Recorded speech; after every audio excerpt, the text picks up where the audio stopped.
Ipinagpaliban po ng isang tinatawag na Independent American Aid Agency ang pagbibigay ng tulong pinansyal sa Pilipinas na umaabot sa daang-daang milyong dolyar.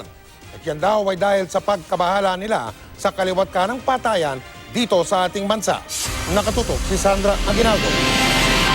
Ang US Embassy na ang nagsabi mga agam-agam tungkol sa pagrespeto sa batas at sa civil liberties ng Pilipinas ang dahilan kung bakit pinagpaliban ang pagtalakay ng pangalawang tulong pinansyal na ibibigay dapat sa bansa ng Millennium Challenge Corporation na MCC.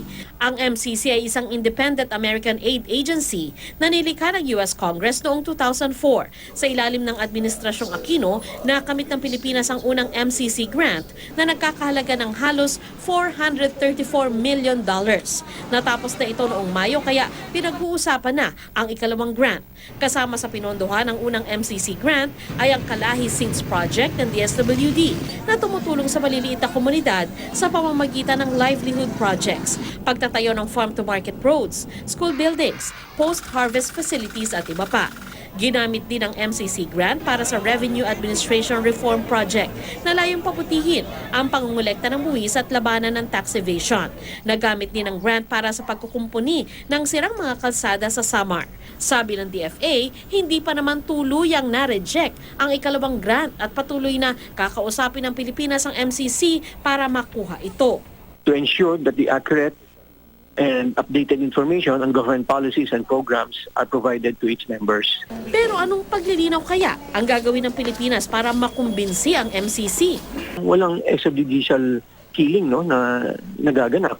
Yung mga nagaganap na mga namamatay, dinidivide nila into 3 categories. Yung mga namamatay sa loob ng mga legitimate police operation, saka yung mga namamatay na caused by mga vigilante groups.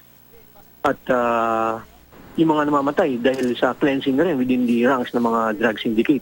Pero sabi ni DFA Secretary Perfecto Yasay Jr., hindi naman kalakihan ang epekto sa ekonomiya sakali man tuluyang mawala ang grant. This is what our economic experts say. We're not really bothered by it. We will not be sleepless over this decision. Hirit pa ni Yasay, hindi rin dapat magpataw ng kondisyon ng Amerika sa tulong nila sa mga nangangailangan. If this is merely a ploy, this is merely a tact for us to be kowtowed, to bow down to their demands, we will not do so. If they don't want to help us, then we'll accept that. But we feel very strongly that as friends, this is not the tact that should be adopted.